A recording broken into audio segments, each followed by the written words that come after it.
What do you want? Yeah. There was a question on the last website number 4. It was The one with the cars? no, it was finding error bonds and Yeah. it was the integration of 27 cosine x squared dx. Oh, that one. Yeah, I couldn't find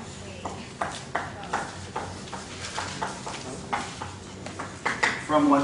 0 to 1. Okay.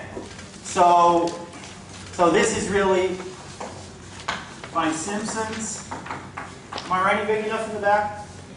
Okay. Simpson, right? Oh no. Trapezoid. And Okay. 8 and 8.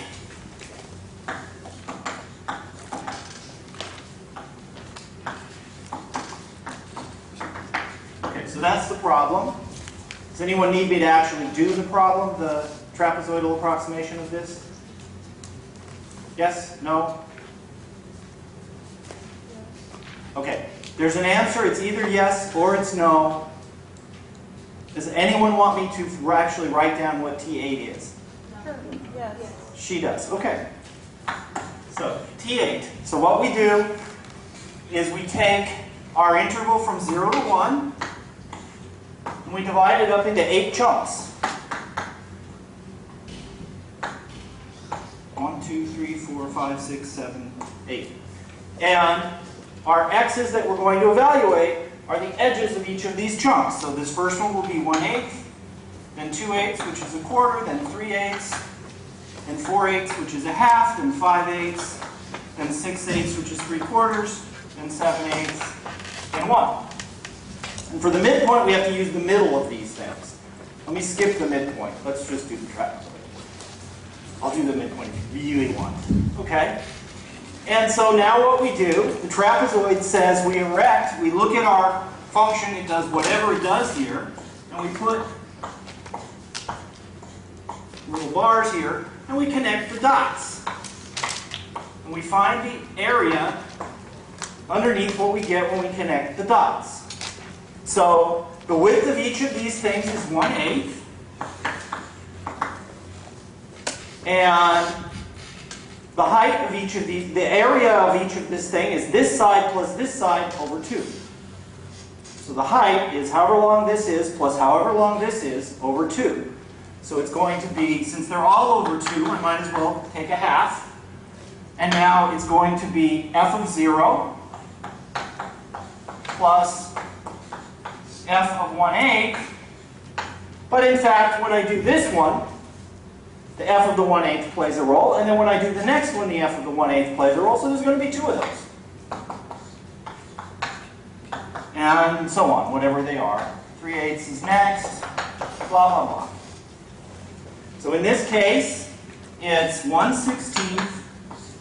Oh, there's a 27 out here. Let me just pull the 27 out front. So it's 27/16 of, now f of 0 is the cosine of 0 squared. 2 times the cosine of 1/8, but it's squared, so it's really 1/64. 2 times the cosine of 3/8, well, 3 squared is 9, and 8 squared is 64. Go all the way over to there, so I might as well keep going. Yeah, let me just keep going here. So let me not write them all down. Does anyone not understand what's next? Next one is the cosine of, I skipped a quarter. Sorry, this is a 16th. This is a quarter. So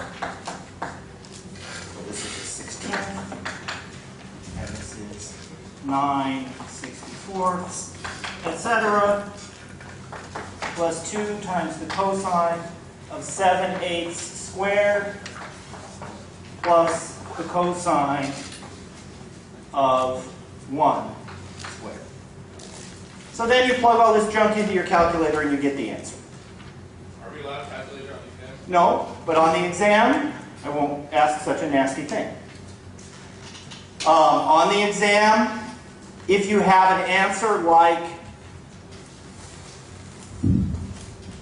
1/16 of 1/2 plus 7/8 plus 19/64 plus 22/7, that answer is correct, assuming that those are the right numbers. You don't need to add those things together. Unless it's something stupid like 1/2 of 4 plus 3. Well, how about 4 plus 8? I would like you to write that as 6. But, okay, that wasn't your question. So for the midpoint, which I just erased, it's exactly the same, except we only evaluate here in the middles, which I don't want to write down, and we multiply everything by 1, because we're just taking the height of the middles. If you think about these things in terms of the picture, there's sort of no way to go wrong. Okay, but your question was about the error. Yes. Right. So I do this, I get some number, and the second part says, what's the error? And let me just do T8. It works the same way. Okay, so there's a formula. You don't need to memorize the formula for the exam. I will give it to you if you need it. Let's see if I remember the formula. The formula is, so the error is less than k times b minus a cubed over, I think it's 12n squared. I think that's the formula. Okay. So b minus a, that's easy. This is 1 minus 0, that's 1. Just forget that. We need to find k. Here k is the maximum for x between 0 and 1, or my a and my b, of the second derivative of x. So we need to take the second derivative and then say, where will it be its biggest? So, okay. So here, we need to take the second derivative of our function. So our function is 27 cosine x squared. So our first derivative, we have to use the chain rule, is 27 times 2x times the sine of x squared, and it's negative. Yes? And the second derivative, which is the one we want, is 54. Well, let me not reduce it yet. Just leave it out. Yeah, let me leave it as 54. And now I want to take the derivative of x sine x squared. So I use the product rule. The derivative of x is 1, so I have sine x squared. And now I take the derivative of this piece, gives me x times 2x times the cosine of x squared.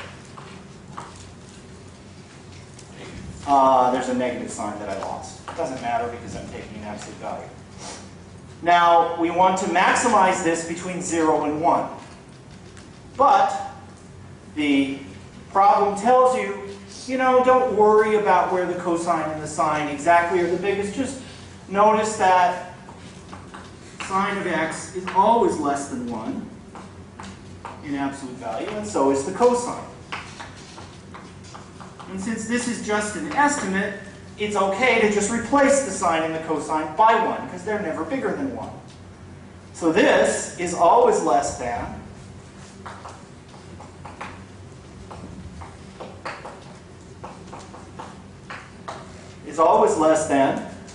well, we have a 54. I'm going to replace that by 1 plus 2. Now, x squared is biggest when x is 1, not when x is 0, so I can replace that by 1. And I replace the cosine by 1. So the k that I want is 3 times 54, which is 162. So assuming I didn't make any arithmetic errors, I want k to be 162. And then So now let's go back here. And so our error is less than or equal to 162 over 12 times n squared. N was 8, so that's 64. So that's some number. It's not very good. Well, it's all right. It's whatever it is. It's some number. You can plug it into your calculator and it's like 0.02 or something. Does anyone know? Does anyone care? Okay, all the same. Okay, so does that answer your question? And for the midpoint, this is a 24. So the midpoint, it's exactly the same except it's half of that. And here we have to do something different for the midpoint. Other questions? Yeah? You go for a trig sub and arm sum. Okay. You want a trig sub with arc sum. Okay. Let me put this here.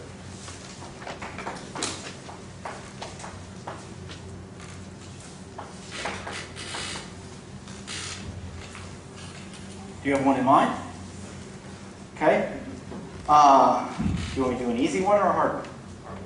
Well, a hard one's going to take like an hour and a half. What do you want? Okay, so I'm just going to make this up. So, do you want it definite or indefinite? Okay.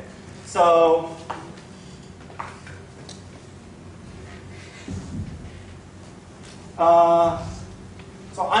this one may come out icky. The numbers might be nasty, but and do you want it? Okay, you want it middle hard or? Okay. Here, let's just do this one. I can make it harder if you want. Is that hard enough? Or that's fine? Okay. So say I have something like that. Yeah? How hard are they going to be on the test? Why don't just do ones about that?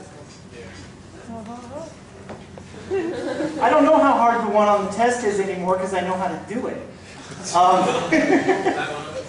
This one is probably, okay, so let me point out how it could be a little harder. So there's two ways that it can be hard.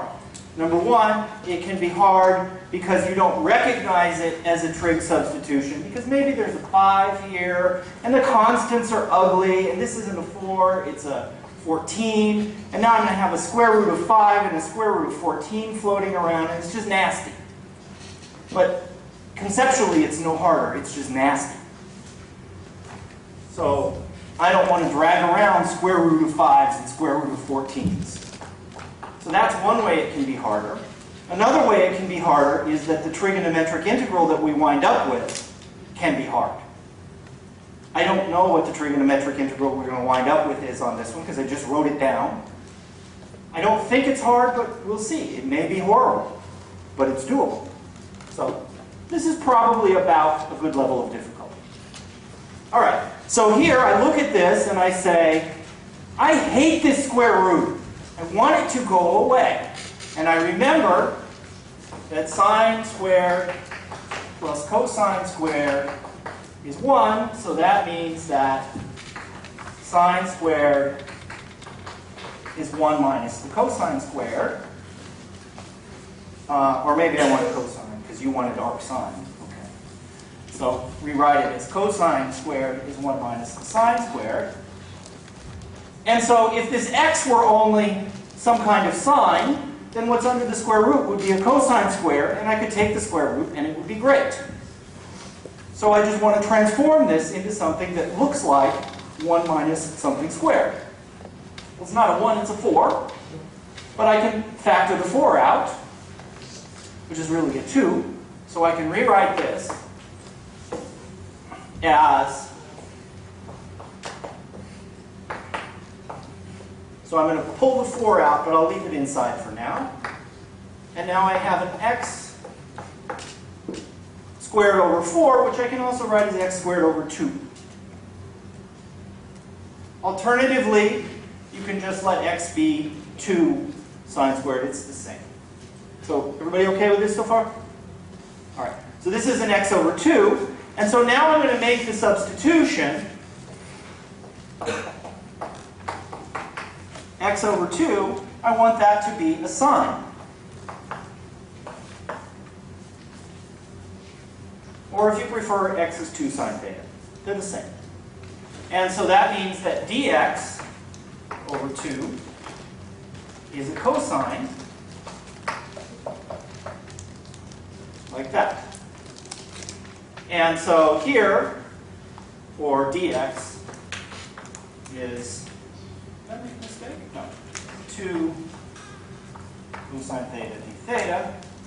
And I'm running out of board space unless I want to sit on the floor, so I'll come over here.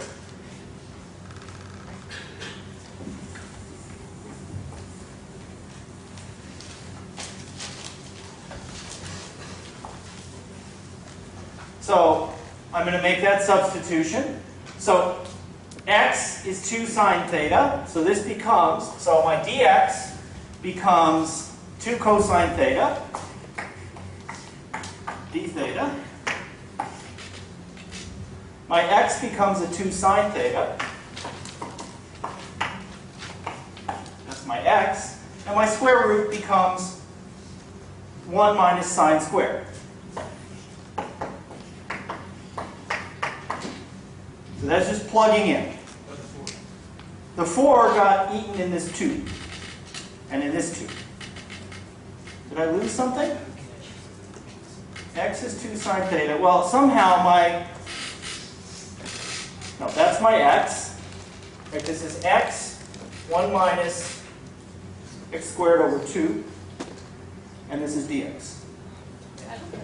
Yeah. Can you also make like x into sine theta? If you like, sure. You'll get the same answer in the end. Doesn't matter.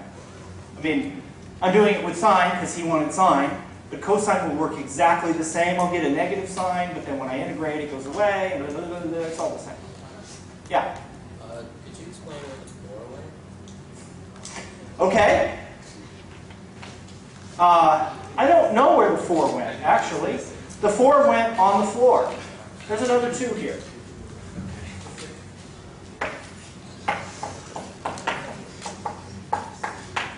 Okay.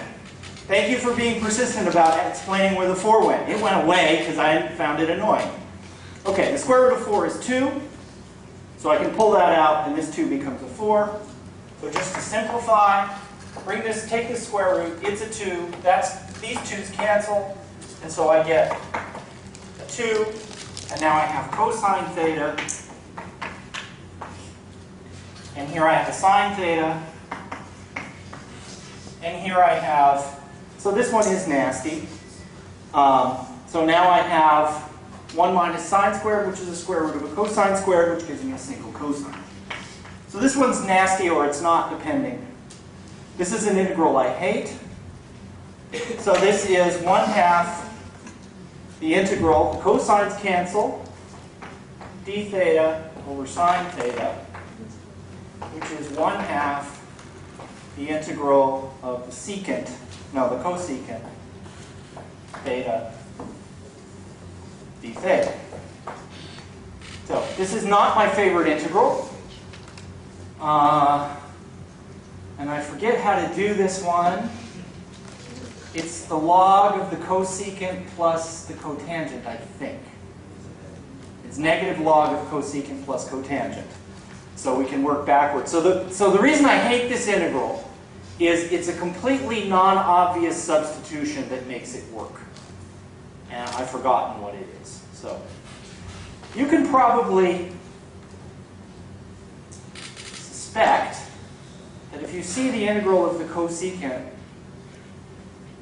since I hate this integral, anyway, okay, that was a hint. Okay, so this is negative 1/2 the log of the cosecant plus the cotangent of theta plus constant. Now, who asked about the cosine? Somebody. You did. I think if I had done the cosine, I would get the secant plus the tangent. And I would get the integral of the secant. They'll be the same when we substitute back what theta is in terms of x. But I think if I had done the cosine substitutions, it would be a secant, and those cosecants and stuff would be secants. I'm not 100% sure, and it wouldn't be negative, it'd be positive. I'm not 100% sure, but I'm pretty sure. Okay. So this is almost done, but not really, because the integral was expressed in terms of x, and there were no thetas around. So we need to turn it back to in terms of x. If this had been a definite integral, we would be done, because when we did this transformation, we could have plugged in terms of theta and just evaluated and been happy.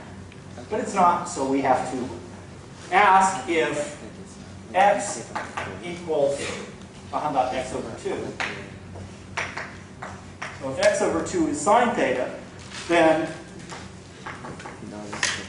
what's cosecant theta and cotangent theta? So we have to answer that question. So to do this, usually I draw a triangle, because both of these things are really just ways of writing the Pythagorean theorem. So we just draw a right triangle here, where x over 2 is the sine of theta. So that would mean that the opposite over the hypotenuse, this triangle has x over 2 equal to the sine of theta. And then we can use the Pythagorean theorem to figure out what the other side is. So this squared plus this squared equals this squared. So that means x squared plus 4, x squared plus a thing equals 4. So the thing is 4 minus x squared. But we have to take the square root. It often happens, it doesn't always happen, but it often happens that your thing that you substituted for turns out to be related to the other side. I don't want to say it always happens, but it does often happen that you'll get the other side to be similar to the thing that you wanted to make go away in the first place. Okay, so now we can read off from this what the cosecant is. The cosecant is 1 over the cosine, which means it's this over this.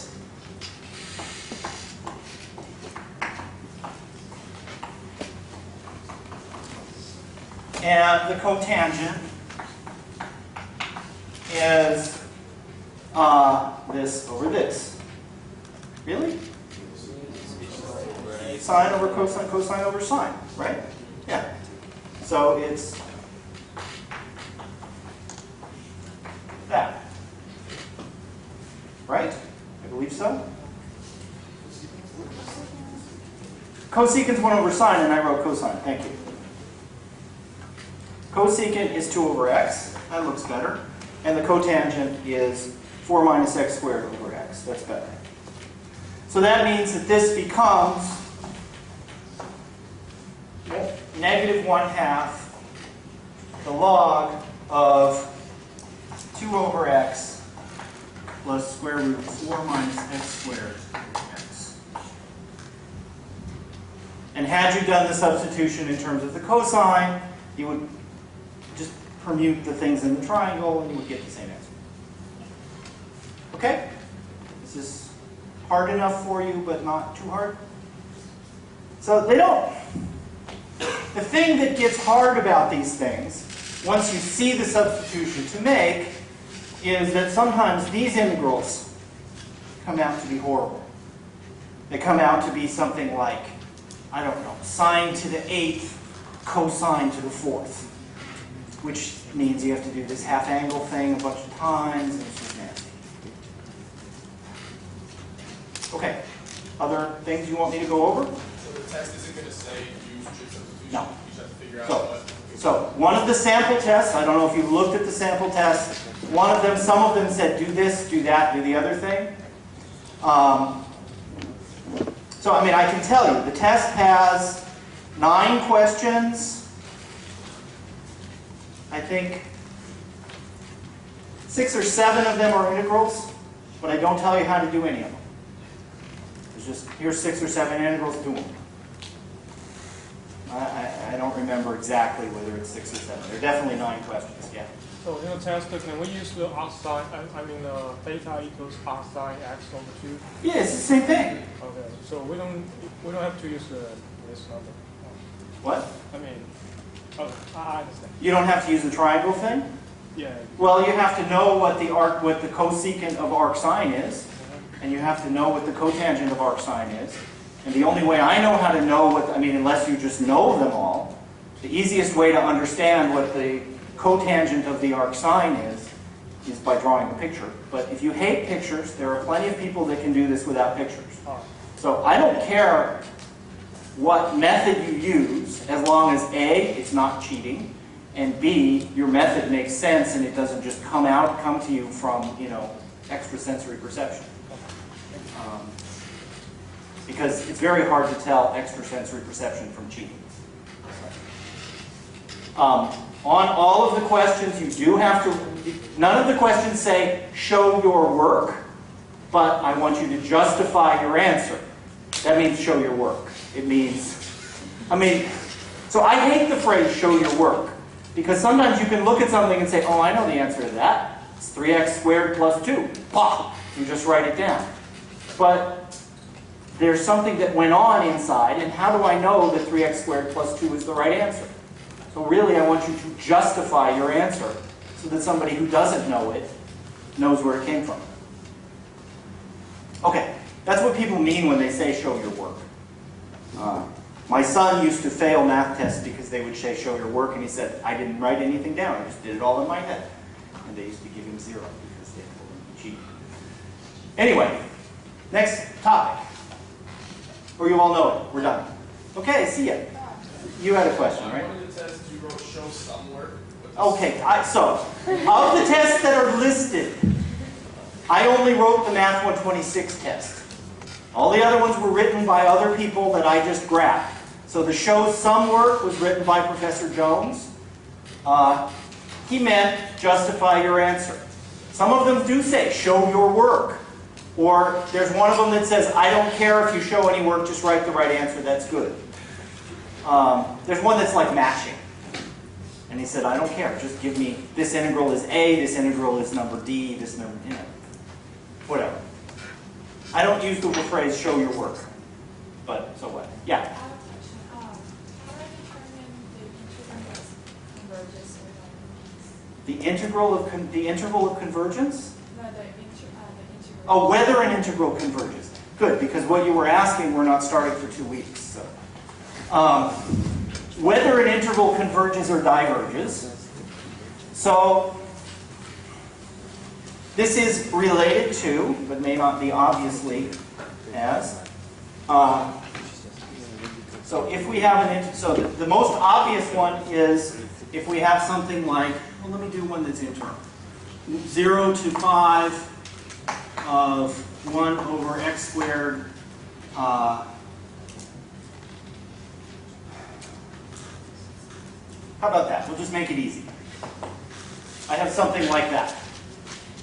Now this may be phrased as determine whether this integral converges or diverges, or it may be phrased as evaluate the integral, and if it diverges, tell me it diverges. So if you look at this, it's not obviously an improper integral. But it is obviously an improper integral if you look at it, because 1 over 0 is not defined. So we have a problem here.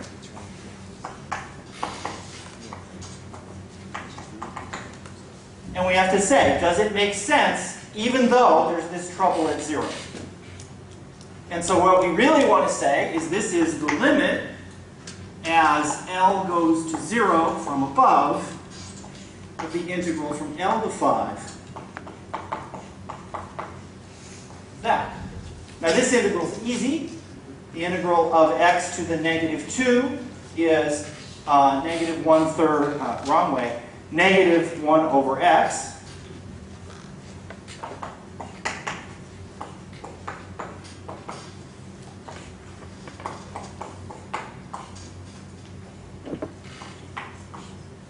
Right? Assuming I can do my integral right, which I can't always. And so now we want to know, does this limit make sense?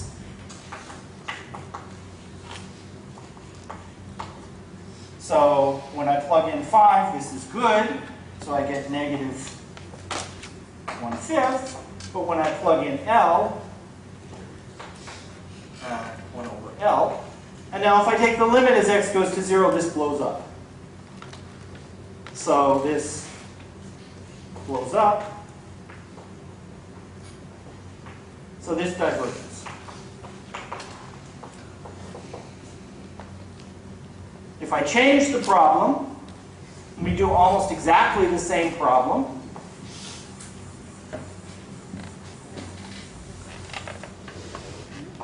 Not L.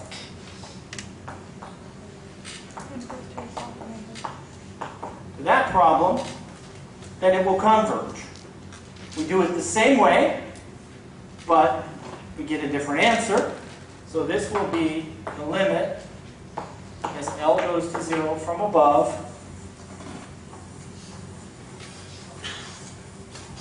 of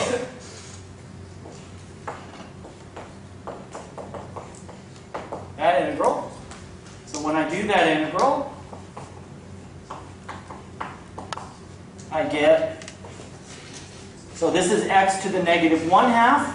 So when I integrate it, I get x to the 1/2. So I get 2x to the 1/2, which I'm evaluating from L to 5. So now this is, I'm still writing with the limit. You don't have to write all of these steps in between, just some of them, or at least one of them. So this is 2 square root 5 minus 2 square root L, and as L goes to 0, this goes to 0. So this guy converges to 2 square root 5. This is saying, in this picture,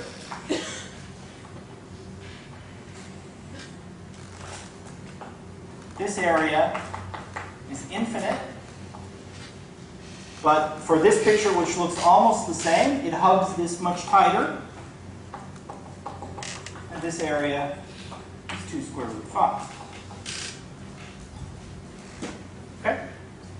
It's also possible that, let me just do one more. Again, I'm choosing easier ones on purpose, but really they're all the same. It's also possible that maybe, this was the integral from negative 1 to 5 of dx over x squared. And if you had this one, if you just did the integral and plugged in, you'd get a number. But this diverges, because this is the same as the integral from negative 1 to 0.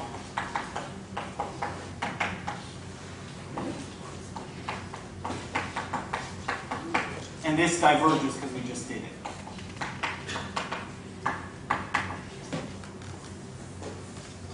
So does this. But if you just were not very observant and you just did this integral and plugged in 5 and plugged in minus 1, you would get a number. You would just get a nonsense answer. Then I forgot. Somebody over here asked. Does that answer your question? It's also possible that the things go to infinity. It's the same. You just take the limit to infinity.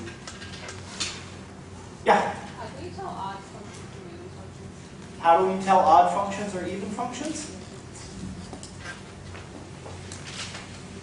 This is a MAT132 question. You're in the wrong class. Sorry, go away. No, sorry. So, f of x is even. So this is the definition. If f of, let me use a instead of x, is the same as f of minus a. So if you just plug in a negative thing, and the negatives all go away, then it's even. It's odd if f of a equals minus f of minus a. So if you plug in the negative sign and you can factor it out, and it just changes the sign, then it's odd. So the reason, I'm sure, you're asking is because if I have a function which is, say, even, well, or odd, let's say I have an odd function, like, I don't know, sine of x over, I don't care, x squared plus 5x to the 22nd. This isn't defined at 0, so I can plus, wait a minute, that's fine, plus 1. So this function is is odd, because when I plug in negative x, this stays the same, this stays the same, this stays the same, this changes sign. So this is odd. So an integral like negative 5 to 5 of sine x over x squared plus 5x to the 22 plus 1, this is 0 automatically. Because the oddness means that the negative part cancels out the positive part. So we don't have to do any work, we can just look and say, oh, it's odd, yay, happy times. And if it's even, we can just do it by splitting it at 0 and doubling the answer. Is that why you asked? Yeah. Okay. So I think there's on 1 or 2 of the practice tests, there's some integral which is just completely horrible. But it happens to be an even function, no, an odd function. So the answer is 0. You don't have to do any work. It looks something like this in fact. It might even be on the MAT132. Other questions? Yeah. Okay. So the comparison test is related to this kind of thing. Well, or this kind of thing. It's related to these improper integrals. Suppose, okay, so I have,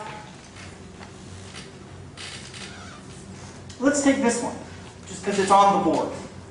So we know this thing diverges. If I have something that's bigger than this, so if I have something like the integral from 0 to 5 of dx over x squared plus, I want it bigger, minus 4. In fact, that's good enough. So if I look at this one, I can say, well, you know what, this looks a whole lot like that. And I know that diverges. So what does a whole lot mean? Well, for any x between 0 and 5, this number, oh shoot.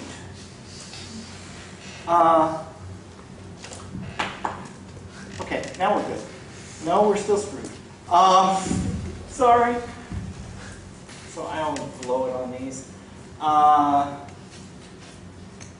Okay, so this one doesn't quite work because it's got a problem at 2.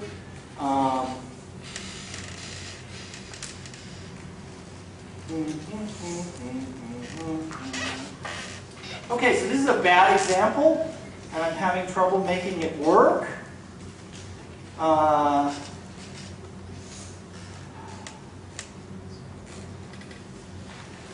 Shoot. Okay, I'm going to change this from a 5 to a 1. Still true. I mean, this is now a 1. This is now a 1. This is now a 1. It still diverges. It's still true. And now we're good. And maybe there's a 10 here. I don't care. Doesn't matter. So this thing is bigger than that thing.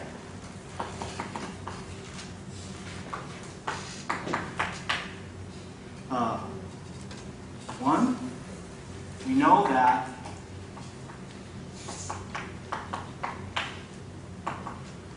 this is bigger than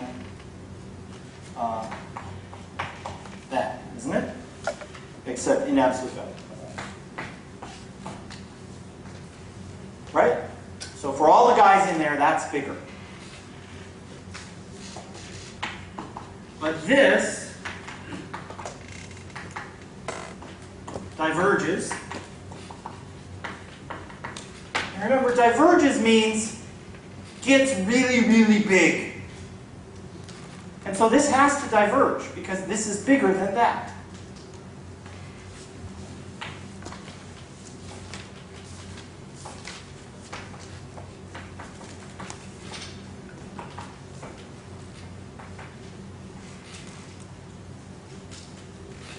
So the comparison test says If you have an integral where the integrand, the thing under the integral sign, is bigger than the integrand of a divergent integral, then it diverges.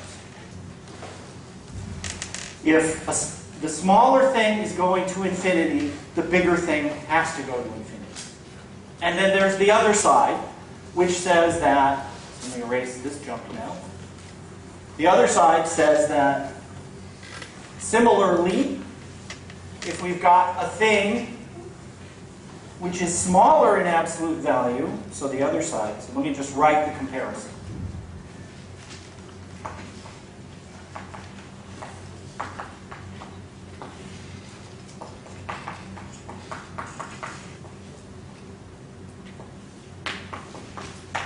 So if f of x is bigger than g of x on my interval, and really we can do it with absolute values. It's okay. And the integral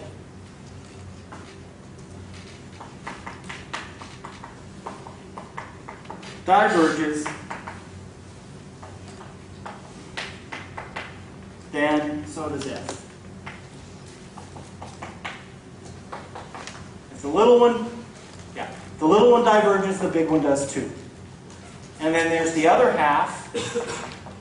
If, and b could be, any of these could be infinity. And if the integral of f converges, so it's some number,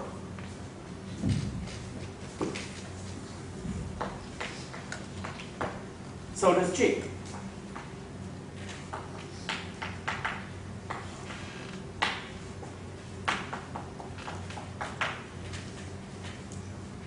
So if something is going to infinity and you're sitting on top of it, you go to infinity too. If something stays at a given height and you're underneath it, you don't get any taller. So if I plant a beanstalk in this room and I let it grow, it doesn't get any higher than the ceiling unless it breaks the ceiling. The ceiling's sitting there. So the ceiling converges. It's just sitting there the whole time. I plant a beanstalk which could grow infinitely tall in this room. No, it can't. It can only get that high. That's what this is. Yeah? And choose a function to compare it to. You know some stuff? So, I mean, that's the hard part of this. You need to have a little arsenal of functions in your hand that you know converge. So, you already know, or you can know, well, if you did your homework, you know, that these guys, you know all about them, whether they're going to 0 or to infinity. There was a homework problem that said, but you can just check. These guys, if we're going to 0, so then they converge if the power is less than 1. So if there's a 0 here, then this converges for p less than 1. And these guys, same guys, and they're going to infinity, they converge for p greater than 1, and they diverge otherwise. So if the power is big and you're going to infinity, the power on the bottom is big, then it converges. If the power is small and you're going to 0, then it converges. Otherwise, no. So the good things to compare to often are 1 over x to some power. Because you know about these. And they're easy. And they're ones that you should remember. There are other ones that maybe you know. Like there's, I mean, I could have also done this one by trig substitution and taken the limit and blah, blah, blah. So I can find this one exactly because it's an integral that I know. It's an arc sine. Right? It's 10 times the arc sine of x over 2, twice. Sorry, got to factor the 4 out, x squared minus 1. Oops, arcsecant. Sorry. Anyway, I know this one. I could do this one. But it doesn't matter. I don't have to. We okay with that? You asked about comparison. Are you satisfied? Okay. Anyone else? More comparison-related things? Okay. Other stuff? Yeah. Just to clarify what you said before about the even and odd functions, if it's not functioning, it's not going to the same number. Like if A isn't the same as B, is that And it's no negative? use to you. Then you still can't do it. Well, what does can't do it mean? So you can't, so if it's an odd function, the fact about odd functions is that, I guess I can write here. So the thing about odd functions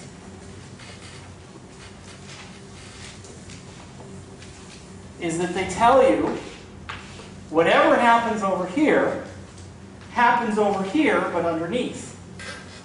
And so if I'm going to something balanced, then this cancels that out. But if I've got some more stuff over here, well, then I can only cancel out this much, and I still got to know about that. So odd functions and even functions are mostly only useful when your thing is symmetric about 0. I mean, they're still even and odd, but it doesn't tell you a whole lot if it's not symmetric about the point that you're the middle of your integration. Okay? Other stuff? Everybody's ready? So let's see, what didn't we talk about? Let me just remind you what we didn't talk about. We didn't talk about substitution. I assume you're all good with that. We didn't talk about integration by part. Oh, you have a question? Okay. I did that first. Oh, no, I didn't. I did midpoint trapezoid. Okay.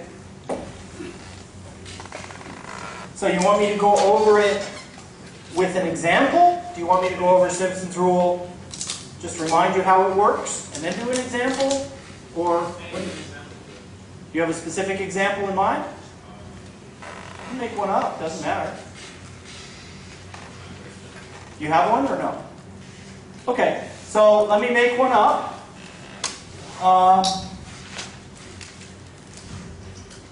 Let's do one where we know the answer. So let's do the integral from 0 to 1 of 1 over 1 plus x squared. This one we know the answer. The answer is pi over 4. Right? Because this integral is one you know. This is the arctan 1 minus the arctan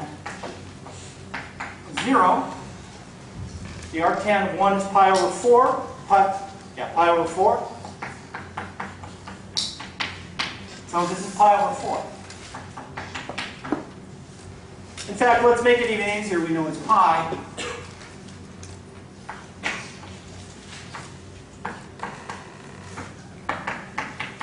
So when we do it, we should get an answer near 3. 3.1, blah, blah, blah. Okay. What n do you want? It has to be even, because what we do in Simpson's rule, let me remind you of the picture of Simpson's rule. So 1 over 1 plus x squared looks like this. We're going from 0, let's put 1 here, to 1. And what we do with Simpson's rule, we pick a number of intervals to chop it into 1, 2, 4, 3, whatever. So let me just draw the picture with 2. So if I'm doing it with 2, I break it into 2 pieces. And on these 2 pieces, I evaluate the 2 ends and the middle on each piece. So if I'm doing n equals 2, I'm going to use, this is n equals 4. And I have 0, 1, 2, 3, 4 points. So I have a total of 5 points. For Simpson's rule, n always has to be even because we use the 2 sides in the middle. And if n is not even, we don't have 2 sides in the middle. If it's odd, there's something funny here. Okay? So what n would you like? 2, 4, 6? Give me an n. 2? You want the easiest possible one. Okay. So n equals 2. So n equals 2 is a little bit atypical because we're just using one interval. So n equals 2, we have 3 points we need to find.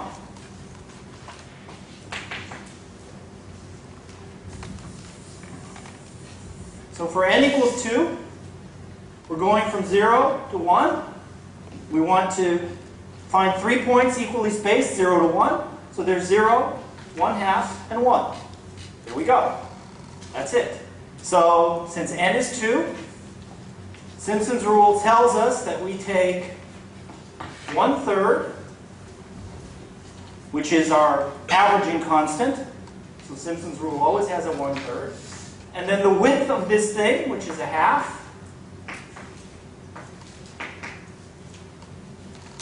And then we evaluate our function at each of the points. I'm going to wrap around here. But we do kind of a funny averaging that the middle counts more.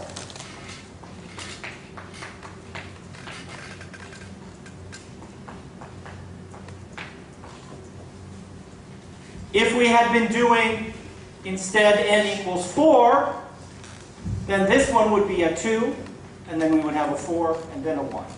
So it goes 1, 4, 2, 4, 2, 4, 2, 4, 2, 4, 2, 1. So since we're only doing 2, there's nothing with a coefficient of 2. So in this case, we get a 6th here. F of x 0, that means we plug 0 into our function. That's 4 over 1 plus 0. And then we have 4 times f of x1. x1 is a 1/2. So that's 4 over 1 plus 1/2 squared is a 1/4. And then 1 times 4 over 1 plus 1 squared. So this is arithmetic that I can actually do. This is about the limit of my arithmetic abilities, but okay. So this is 1/6, 4, plus 16. So 1 plus a 1/4 is 5/4. I flip it, I get 4/5. And 4 over 1, that's 2. 16 times 4/5 is 64 over 5. So that's 1/6 times 6 plus 64 over 5. So that's 1 plus 64 over 30, which is around 3 and change. So it's about right. I mean, it's some number, right? This is 94 over 30, which is 3 and 4/30ths, which is around pi. So I know it's about right. Had I done n equals 4, I would have had 3 more terms contributing to the mix, and I would have gotten a better answer.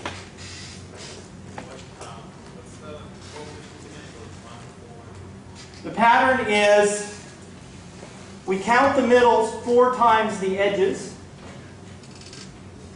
but the interior edges, since they're the edge from the right and the edge from the left, count twice.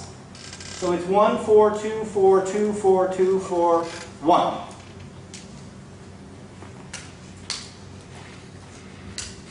Now this, I mean, this is really, oh, it doesn't matter. Yeah. Question. If the first was the big value, has no sense, so how to use this? Has no sense. You're talking about paper homework in your problem 2. It has sense. You just have to use integration by parts to get it to have sense. So if you try and do, you're talking about paper homework problem where you have to do Simpson's rule. I mean, I told you exactly what to do, but you had to read what I wrote, which makes it hard. 0 to 1, log, cosine, something like that. So you try and plug in, you get infinity. It's no good. You can't use Simpson's rule directly. So instead, you integrate by parts. gives you something where you can, as long as you take limits. So really, remember, this is an improper integral. So this is the limit as L goes to 0 from above.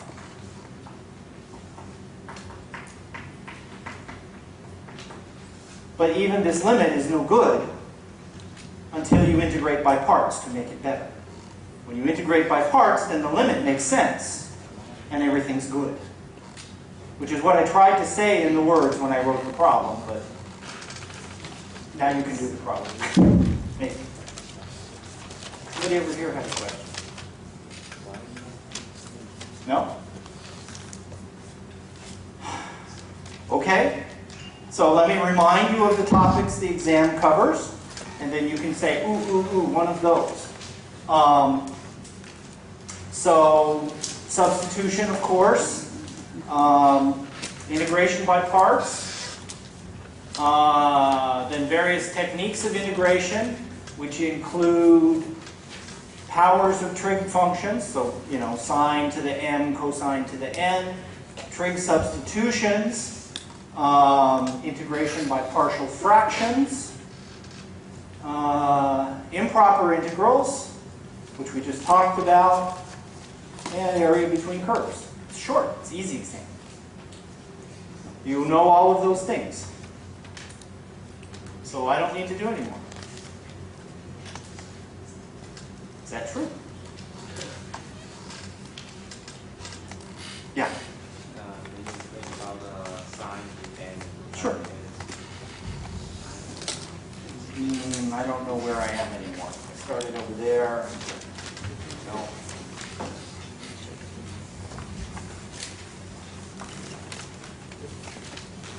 Okay. So this is really just observations about appropriate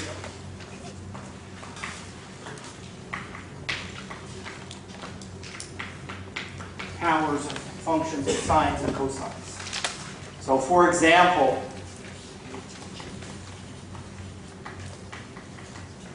and it doesn't matter if the powers are negative, it's still the same. Sine cubed x over cosine squared x dx. Same. So if we use the fact that sine squared plus cosine squared is 1, that means we can turn even numbers of cosines into sines and even powers of sines into cosines. And so using this fact, we can turn this into something where we have an extra sign laying around and everything else is in terms of cosines. And then this gives us an easy substitution to make. See, if this power was 1, we're done. U equals cosine. This is 1 over u du, negative. 1 over u squared du, negative. Easy. But it's not a 1, it's a 3. So we want it to be a 1. So we'll use this fact. Let me just do this example and then I'll write the rule. So we can use this fact to turn all but one of these signs into cosines. So this is, peel away 2 of those signs,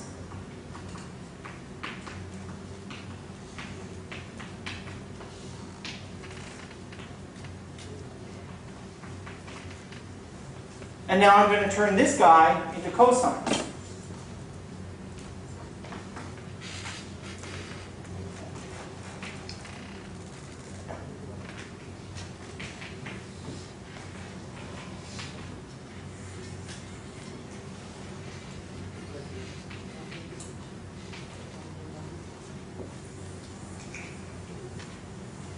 And now, it's an easy substitution. I let u be the cosine, so du is minus the sine, which is sitting right there. Oops.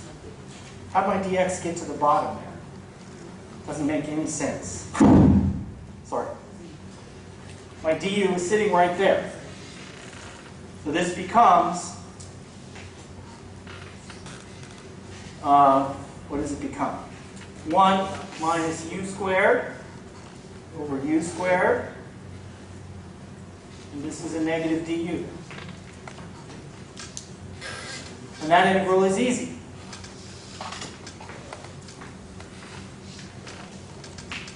Split it up.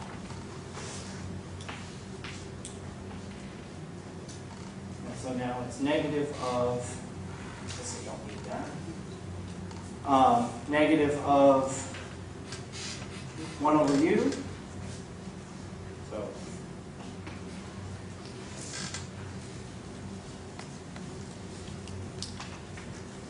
and u is the cosine.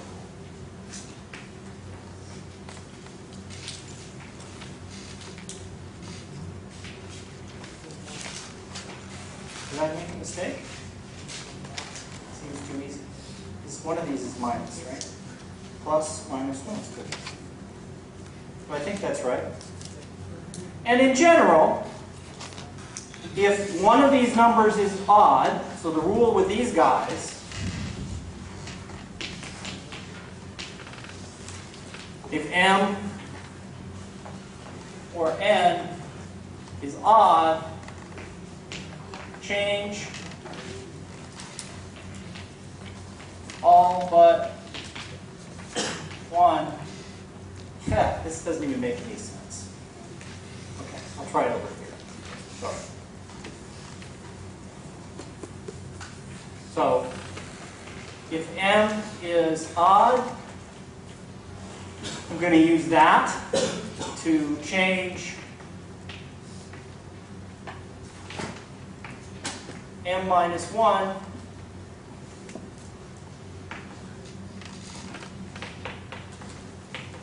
to cosines. If n is odd,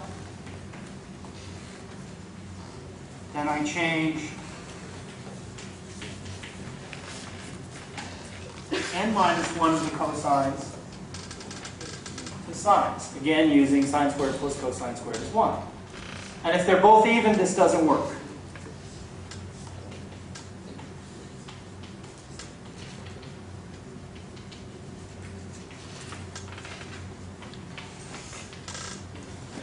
I'll describe in just a second.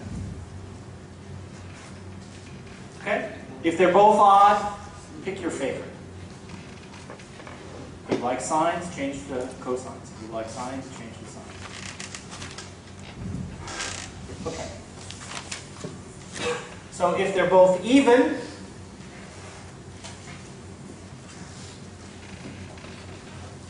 then you use a different identity to cut the power in half.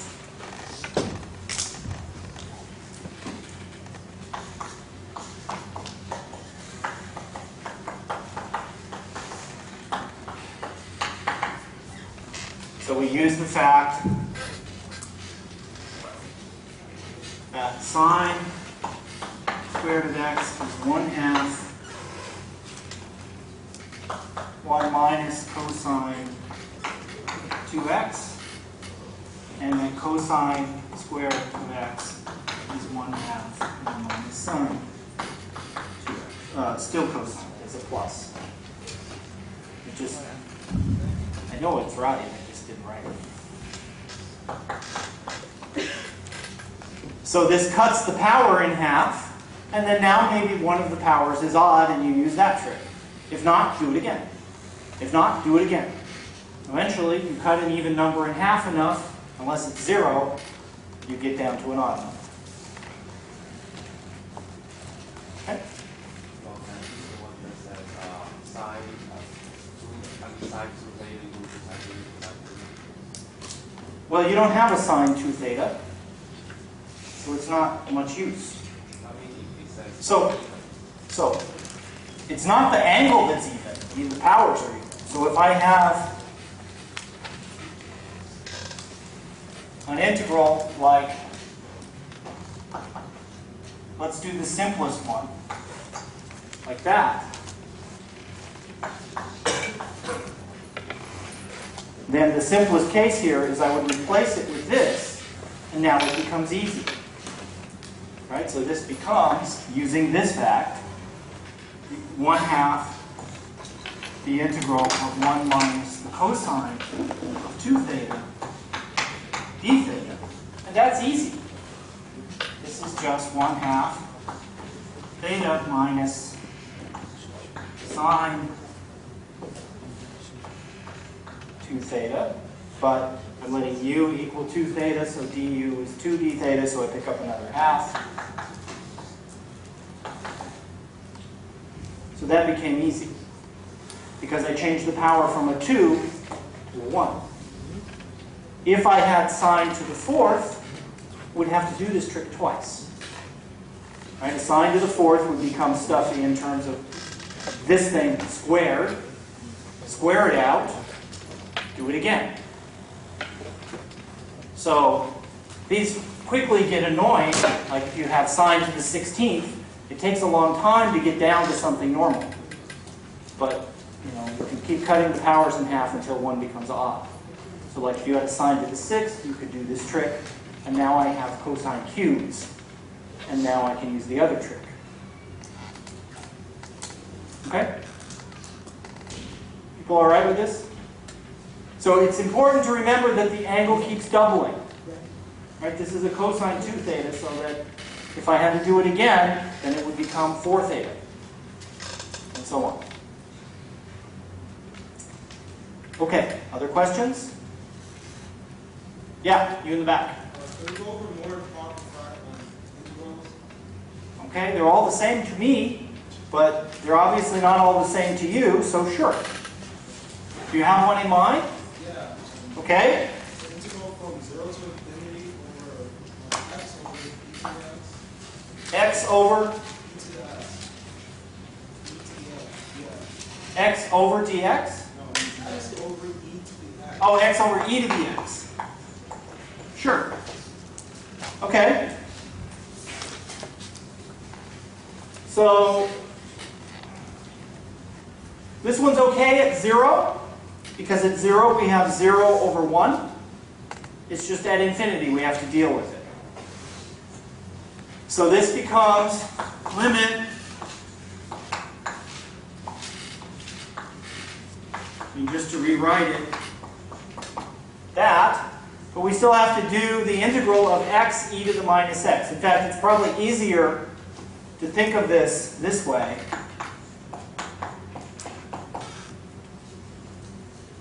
It's the same, right? But it's easier to think of it this way because now what technique am I going to use to do this integral? Parts. I'm going to use parts, and I'm going to let this be my thing that I take the derivative of, and this be the thing I integrate. So by parts, I let u be x, so du is dx, and dv be e to the minus x dx, so v is minus e to the minus x. So then this integral becomes the integral of uv, the x is in front, evaluated from 0, that's an m, not an l, minus the integral of v du. So v is negative, so that becomes a plus, and we have that. This is again from 0 to m. Right? Okay? So now, this integral, this bit, this is the limit as m goes to infinity of minus m e to the minus m minus, at 0, well, it's a minus, so it becomes a plus, 0. I guess it doesn't matter. So there's one limit we have to do. And then this integral is easy to do. The integral of e to the minus x, we already did it once. It's minus e to the minus x.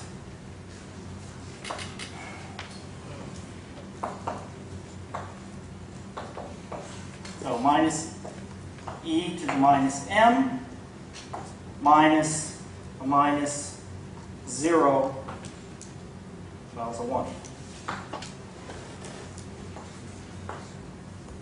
Okay so far? Okay. So now we just have to do these two limits. This limit's pretty easy. As m goes to infinity, 1 over e goes to 0. 1 over e to the n goes to 0, so this is 0. And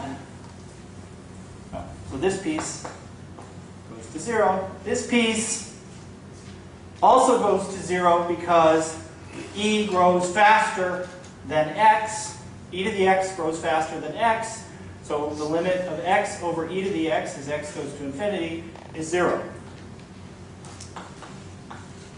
So I get 0 plus 0 plus 1. So it converges to 1. Unless I screwed up somewhere, which is not unheard of. Those of you in my lecture know that well.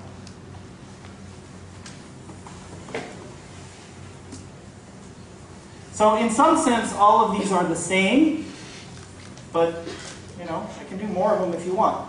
It seems everybody seems to have mastered integration by parts. So since nobody wants me to do integration by parts, because that's the one topic we haven't done anything about. We also haven't done anything on area between curves. Which one? Not parts. I meant partial fractions. So the two topics that we have not touched on are partial fractions and area between curves. Curves? Okay. Yeah. I've been trying to get people to ask me, but nobody's asked me. But he asked me for area between curves. You have one in mind?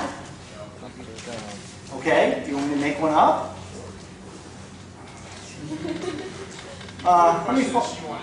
Do the one she wanted first? Okay. Do you have one in mind? I just want to do a partial fraction of the denominator. Okay. So I can either look for the book and hope that the book isn't mean, or I can just make one up and maybe the numbers will be equal. Because I'll make one up and maybe the numbers will be equal. Or do you want me to take it out of the book? I don't care. Just Make one up. Okay.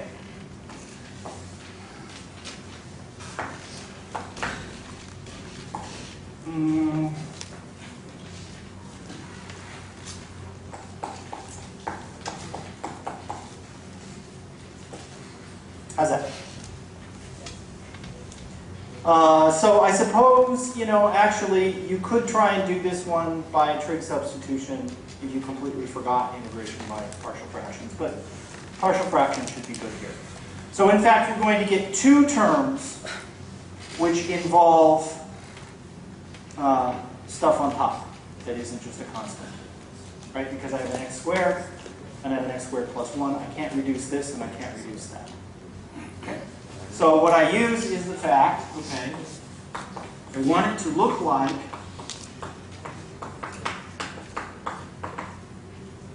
something over x squared.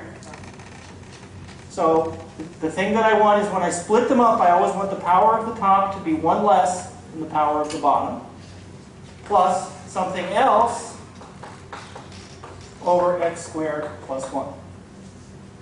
So now that's what I need to solve. Okay? So if I cross multiply and I get, just on top, I get 3x equals, so ax plus, oh that was yep, oh well. So this one was messier than I had anticipated because I wasn't thinking.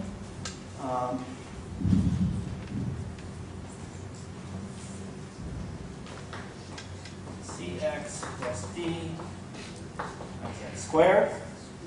So that's what I have to solve. So I guess I want to. Wait, so let's say your denominator, like your denominator had maybe x third and then it had so the top you're just putting it up be like ax third. I need another letter. And have that. Okay. But let's not. Could Yeah. you you split, instead of doing x squared, can you just do x, like a over x plus b over x, and then cx plus d? You can't do a over x plus b over x. You can do a over x plus b over x squared. Okay. And that's the same as this, except you get different numbers for a and b, but you get the same answer. So I prefer this because, see, there's nothing I can do with this. Well, okay, I could do x minus I, x plus I, but let's not go there. So I can't factor this anymore. So the rule of thumb that I prefer, I mean, the book says, okay, write this as a over x squared plus b over x plus cx plus d over x squared plus 1. It's the same. I'm just going to get a different number here. So here, actually. So I prefer to do it this way because it's the same. Okay, so let's just go ahead and do this. So now I can either multiply everything out and then equate coefficients, or I can pick various values of x. Either one. I like to use a mix, but if you prefer, I can go with just one. Which way do you prefer? Or just let me do whatever I do? Do whatever I'm going to do? Wait, you're just taking the numbers. Okay, so this has to be true for every value of x. That means that if I multiply everything out, so for example, I'm going to get an ax cubed term and a cx cubed term, that means a plus c has to be 0 if I multiply everything out. But I can also just pick numbers because it has to be true for every value of x. So for example, if x is 0, I get 0, 3 times x is 0, equals a times 0 plus b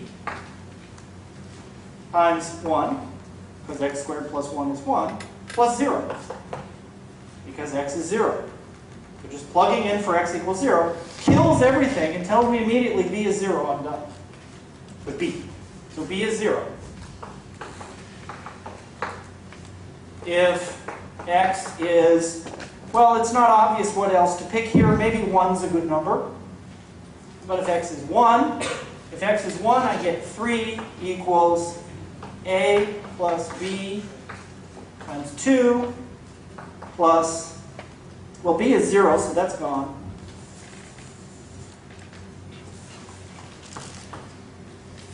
Plus, x is 1, so I get c plus d. So I know that a plus 2a plus c plus d is 3. If x is minus 1, then I get negative 3 equals negative a, b is 0, so that's done, times 2 plus d minus c times 1. And so now I have another equation here. Let me write those. Where should I write it? Here. So I already know b is 0, so I'm done with that.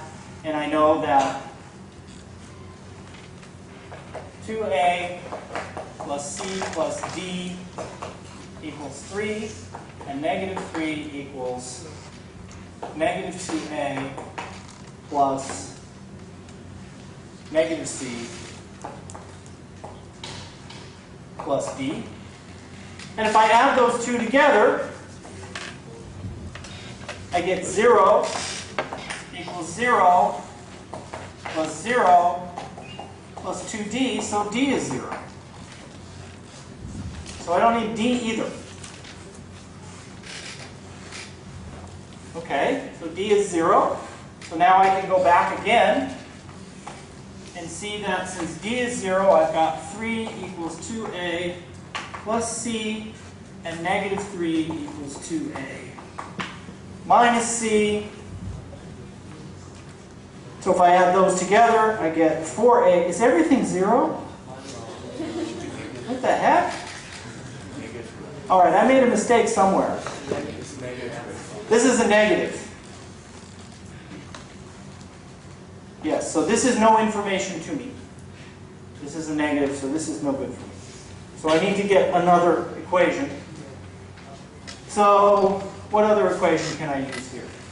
Well, I notice here, if I multiply this out, that ax cubed plus cx cubed equals 0. So I know a plus c is 0.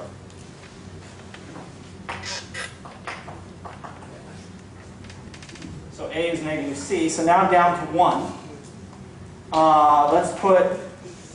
I'm sorry? So I'm just going to pick another number. How about 2? And I already know that a and c are opposite of each other. So I have, picking x equals 2, this tells me that 6 equals a times 5.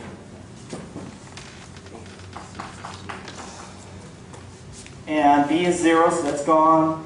C is negative a, so that's negative a times 2 times 4.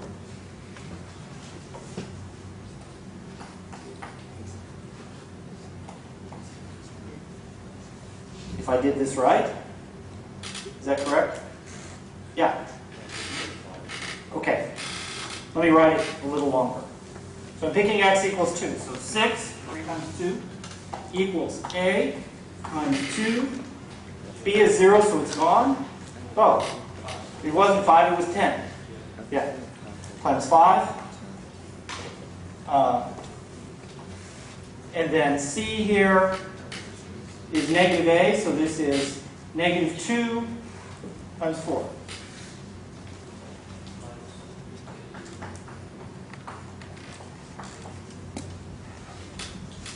Okay? Since d is 0. So that means 10a minus 8a is 6.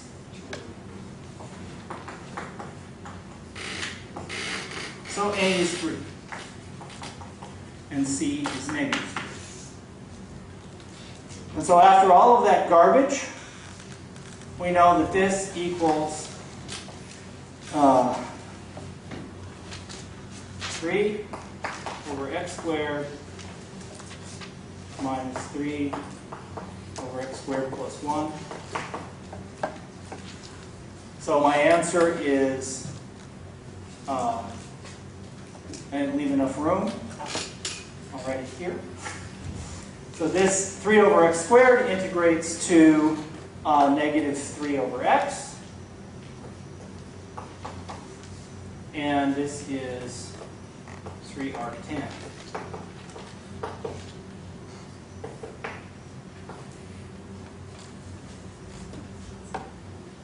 And as I said, you could have done a trig substitution and you should have gotten the same answer.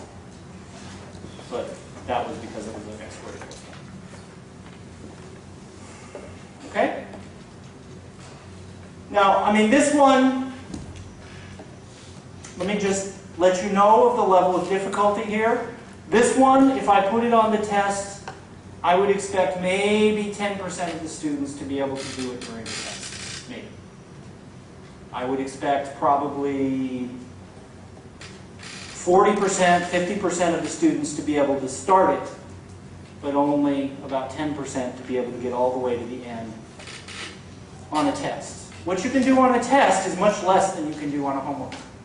Because on a homework you can make mistakes and then you can relax and say, oh geez, I did a stupid thing, and then you fix it and so on.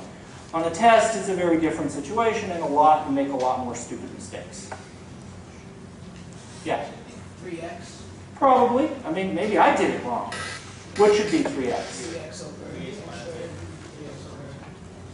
over. No. Oh, A. Yes, A. You're right. Damn. See, I would be one of those students that didn't get full credit. So on this, if this were out of 10, I would probably get 7 or 8.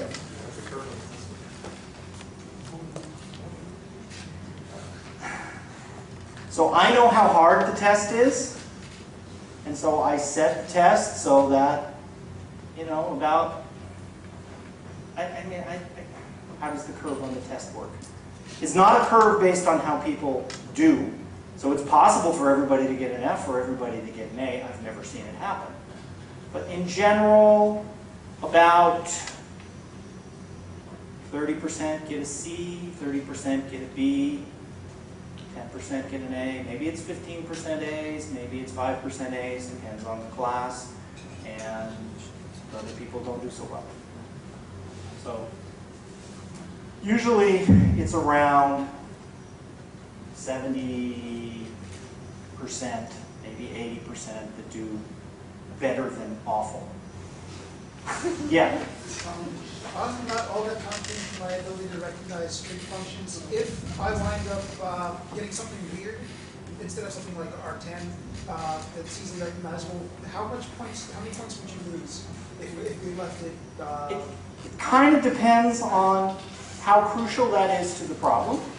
So like here, for this problem where I already screwed it up, if it's out of 10, then probably 2 or 3 of the points are being able to actually do the integrals. Now this integral was well, it's not that much harder. So this is a log, and that's, you make the substitution, you use x squared plus 1. So this one has no trig function. So here, the integrals on this problem are probably like 20 to 30% of the points on the problem. Because the hard part on this problem is to be able to notice its partial fractions, set up the partial fractions correctly, solve the partial fractions, get the integrals, and now do the integrals. So, but if the problem is, what is this integral? And you say it's arc sine, you don't get a whole lot of points for that, right? So it kind of depends on what the problem is testing. If the whole point of the problem is to recognize the inverse tangent as an integral, then you get 0 points for thinking that it's a log. If the whole point of the problem is to do, that's just a little piece of the problem, then it doesn't count for much. How much time? You have 90 minutes, an hour and a half. So, given that there's 9 problems, I don't know, you can divide better than me. But a couple of the problems are really easy. And so, I mean, another thing about the test, all of the problems are worth the same. In fact, they're all worth 20 points. So every problem is worth 20 points, so it's out of 180. Okay. Some of them are really easy. Some of them you should just look at them and almost write down the answer, maybe write one thing and then write down the answer. So that's 20 points for free. Some of them are quite involved and hard. So part of your job is to recognize what will take you a lot of time and what will take you not a lot of time, and do the problems that will take you not a lot of time first, so they're out of the way and done. They aren't necessarily the first problem or, on the first page. So what you should do when you get the test is open it up and say, oh, that's easy, do that. That one looks hard, I'll skip it for now. That one's easy, da-da-da. So go through the test, do what you can do quickly, then go back through the test and do what takes you longer. You want to maximize, the amount of, so what you don't want to do is find some hard problem, start with that, spend the whole 90 minutes doing that problem and only getting halfway, and then only getting 5 points out of 180 because you only got halfway through a problem that was hard and you didn't even get the free points. Well, they're not free. Okay? I don't even remember who asked that question. Nobody asked that question, I just said it.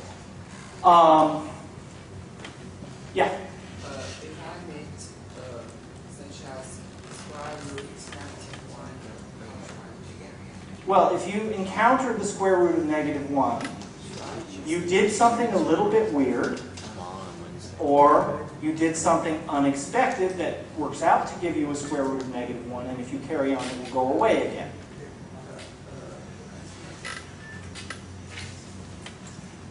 So, for example, I can factor this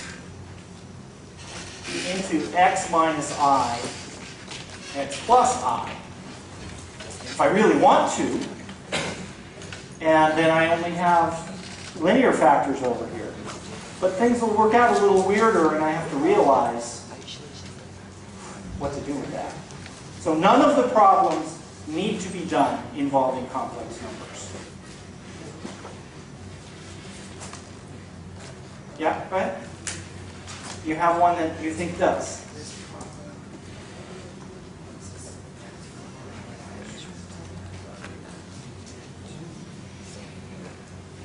But there's no negative 1 here.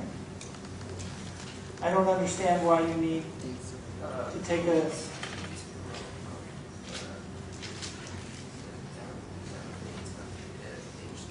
Yeah? So this one is, so let me write the problem that he has. So this is on one of the practice exams. Oh, by the way, I will put the solutions to the practice exams up tomorrow. So all of the solutions will appear on the web page tomorrow.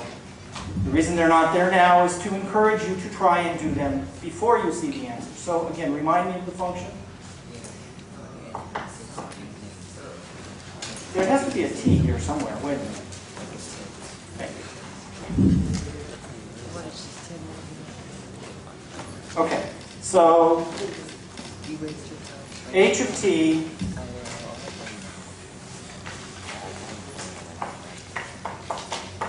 equals sine squared I t plus e to the, oh, I see what you're saying.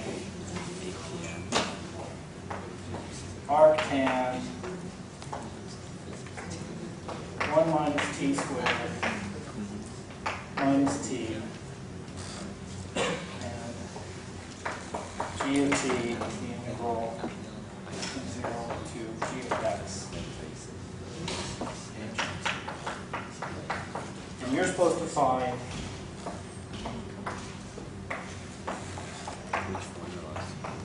so that's the question you're asking about. Well, this is, you use the fundamental theorem of calculus here. Right, you take the derivative, and then you're going to integrate it. Oh yeah, I guess it will have an I, won't it? It'll be e to the I. Because, so this is h of 1 minus h of minus 1. Yeah, so it'll have an I. Now it doesn't have an I. Yeah, okay, so now I understand your question. So that was just, I didn't know which problem that was, but the guy was just being silly. But yeah, so it's just this by the fundamental theorem of calculus. Okay. All right, so now I finally understand your question. I'm sorry it took me so long to realize. I can guarantee you that there should be no I's on the test that I wrote. I mean, your eyes should be on the test and not on your neighbor's test, but yeah. Other questions? Other things people want me to go over? Yeah. Sure. I'm listening. 1 to infinity. Wait. 1 to infinity of what squared?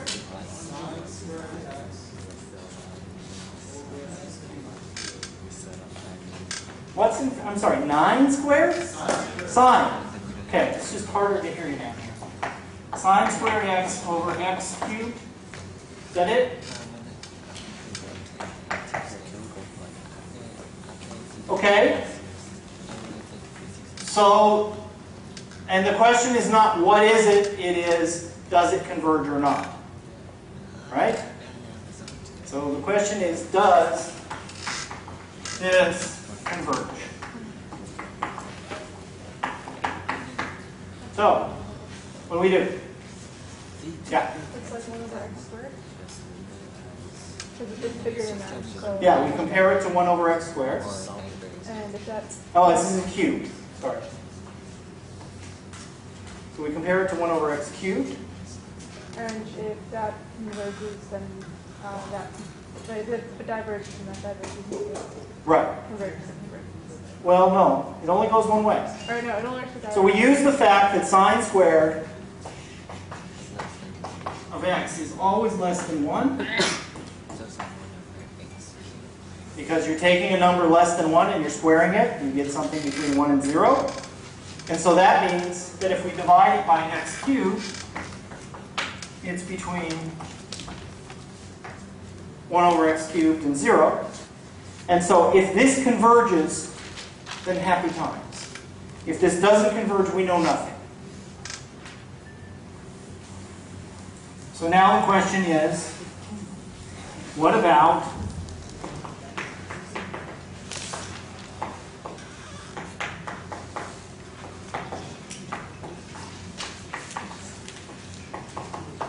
does that converge?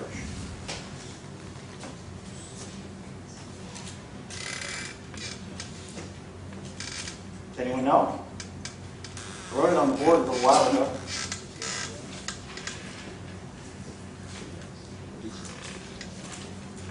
Nobody knows? So let's check. So this is, so if you forget, we can just do it. So this is, if we integrate this guy, we get negative 2 over x squared from 1 to infinity. And if we take this is the limit as m goes to infinity of negative 2 over m squared minus a minus 2 over 1. As m goes to infinity, this goes to 0, so this is 2. And so the answer is yes, it converges. Hooray. Did I do something wrong? Should be a half? I don't know. Anyway, this converges, so yes. So this converges. This converges by comparison with the other guy. If this had diverged, we would get no information. So if we change this problem to sine squared over, we change this problem to sine squared over square root x, we have to work a whole lot harder. Because we can't compare it to 1 over x squared. We have to compare it to something else. I don't want to do that. It's too hard. Yeah? What if the x is the same problem, but x is divergent instead of convergence? What if Instead of x, if it converges, what if x is divergent? then you couldn't use this technique? That's what I just said. So if we change this problem, let's write a similar problem but not the same.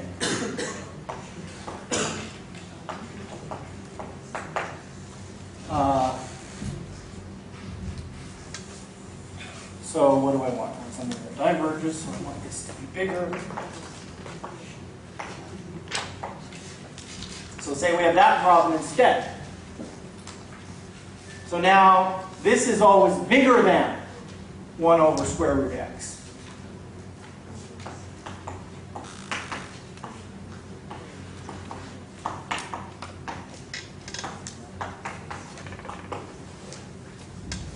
So square root x diverges. And since this is bigger, this diverges too.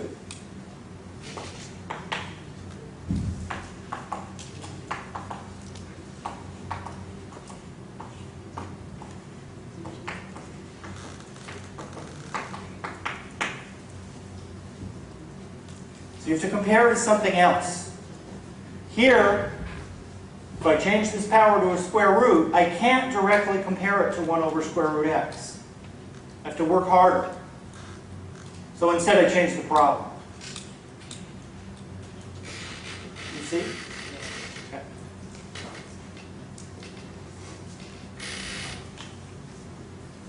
Okay. Other questions? You're all experts? You're all going to get A's? I wouldn't mind giving you all A's. If you're on, yeah. Would you mind going over the area under 2/3? Sure.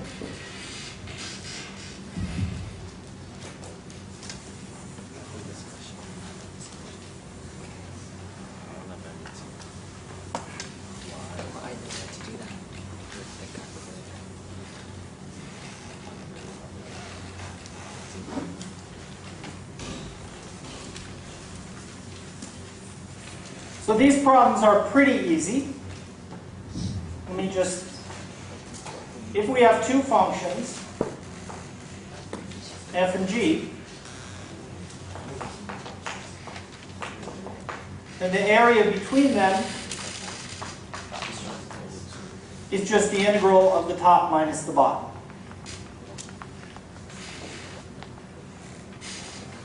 So here g is on the top. And the only hard thing is to figure out where they cross. but that's an algebra problem. So you have to figure out what A and B are often to know where they cross. So I can do a really stupid example where I can just do this, or maybe the other thing to point out is sometimes it's easier to integrate these things sideways. So if I have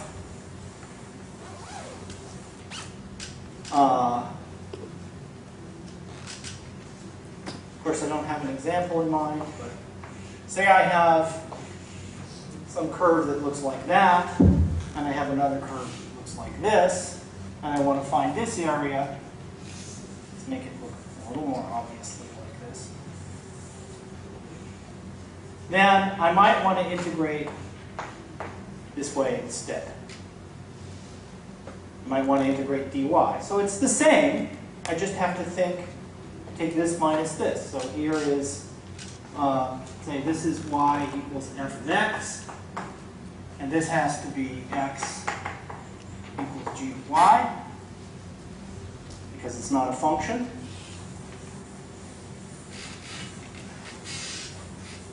And so I would prefer probably to integrate this one this way, because to integrate this way, so I would do the integral from, I have to give these names, let's call this A, call this B. No, this one's the top. So this would be F inverse minus G. So I know this is not a specific example, and I can do a specific example, but that's the idea. It's easier to do this one dy. If you prefer to do it dx, so let me just draw the picture again. This is the part we're caring about. If we prefer to do it dx, we have to split this up and go from here, C, E, D, and then here the top curve is one branch of f inverse, and the other curve is the other branch of f inverse. So I have to do two different integrals. One over here, and one over here. Okay? So now let me, rather than just making one up, let me steal one from the book so that the numbers don't come out too horrendous, like 5 square root 17 over 18. I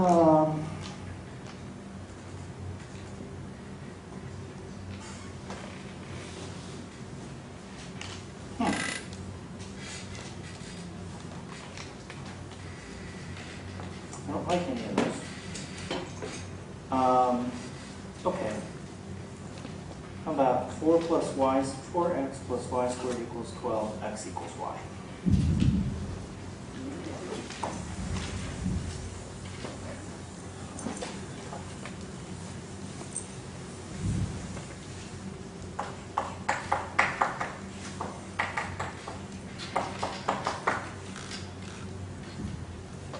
So,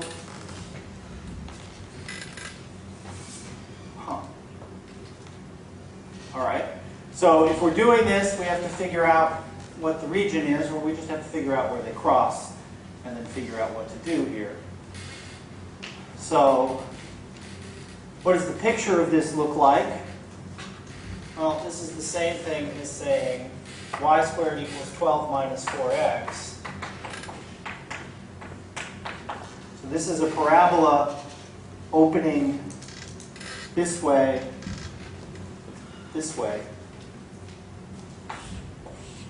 right?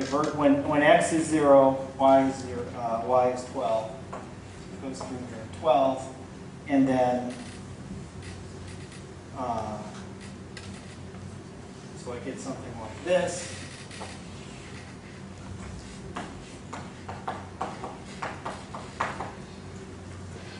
Wait, no, I did this backwards. I'm sorry. I'm dumb. So this is the same. Sorry. This way. Okay. So when x is 0, y is still 12. When y is 0, okay, then x is 3. And as y, why can't I do this? Is it open which way? 12 minus y squared should open down. That's right. It still does this. This is 3. Right? When x is 3, y is 0. Yes. Okay. Then y equals x.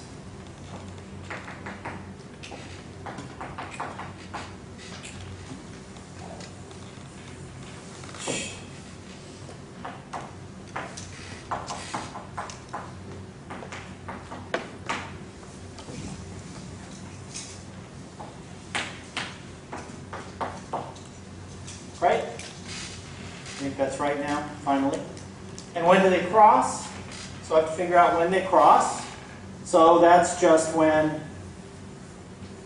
y equals x equals 3 minus y squared over 4. So that is, the y values are y equals 3 minus y squared over 4, or 4y is 12 minus y squared. So y squared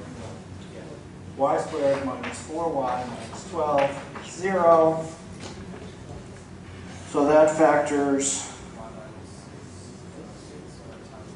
y minus 6 and y plus 2, right?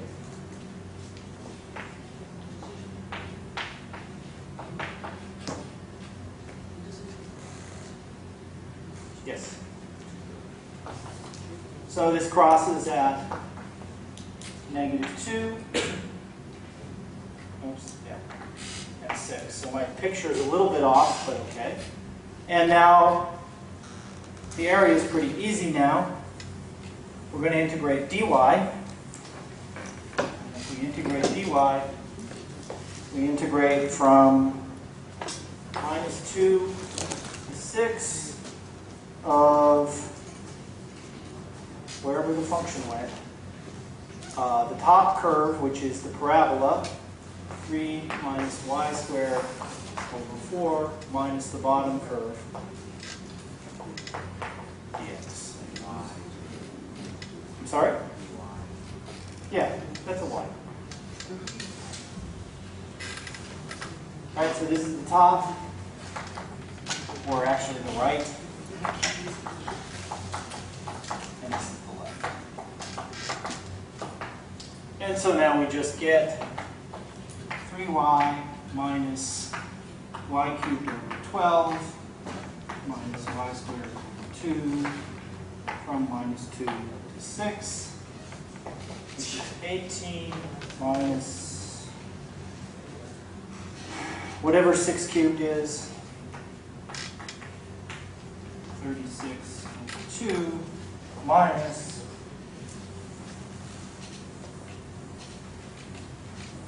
we get when we plug in -2, so -6 minus plus 8 over 12 minus 4 over 2. So this is 36 over 2, 72 over 2.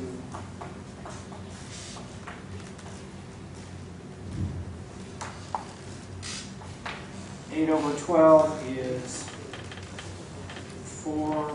2 over 3.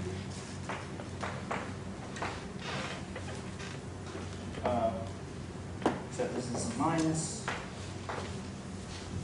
It's some number. This is minus 18 plus 6 is minus 12 minus 10.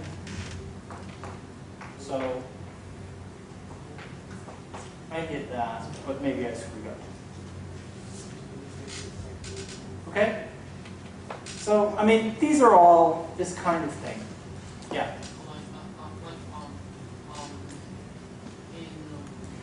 In one of the older problems,